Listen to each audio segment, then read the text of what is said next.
আমরা কি শিখবো? স্বরবর্ণের সংক্ষিপ্ত রূপকে স্বরচিহ্ন বলে। আমার হাতের দিকে দেখতে থাকেন, ঠিক আছে?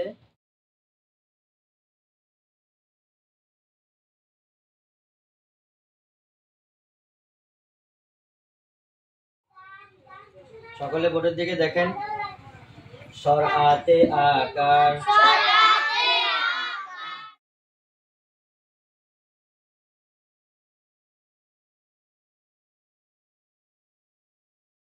রসিকার, রস্বইতে রসিকার,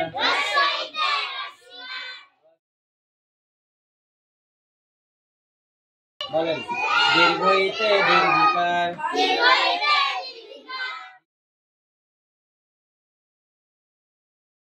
বলেন রস্যাউতে রস্যকার।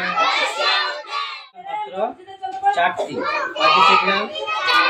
আগামীকালকে এর এক একটা করে বিস্তারিত আমি শিখিয়ে দিব, ঠিক আছে ইনশাআল্লাহ।